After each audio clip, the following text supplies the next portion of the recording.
बहुत से लोग ऐसे होते हैं जो ईमानदारी की मेहनत से बचकर गलत रास्ता अपनाकर सफल होना चाहते और खूब धन कमाना चाहते हैं, अमीर होना चाहते हैं, लेकिन ये रास्ता एक समय बाद उनका जीवन बर्बाद कर देता है। चलिए इस बात को एक कहानी के माध्यम से समझते हैं।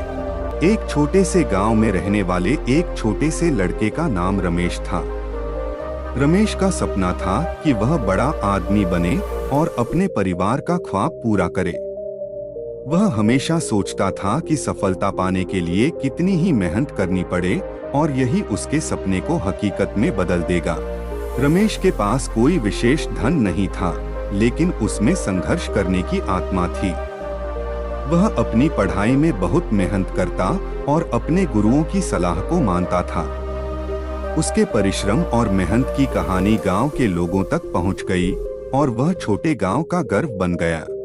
एक दिन गांव में एक महोत्सव मनाया गया और वहां एक प्रतियोगिता आयोजित की गई।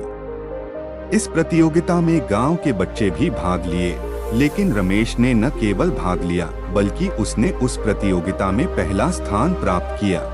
रमेश की यह कामयाबी गांव के लोगों के लिए मिसाल बन गई कि मेहनत और आत्मसमर्पण की शक्ति कुछ भी संभावना बना सकती है।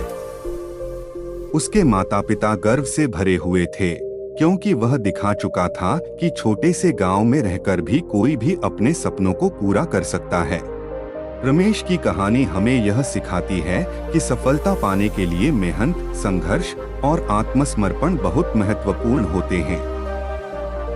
धन, सामर्थ्य या सामाजिक स्थिति कुछ भी नहीं होती जब तक हम अपने लक्ष्य की प्राप्ति के लिए मेहनत और संघर्ष करते हैं। रमेश ने यह साबित किया कि अगर हम सच्चे मन से कुछ पाना चाहते हैं तो हमें मेहनत करनी होगी और फिर सफलता हमारे कदमों में होगी।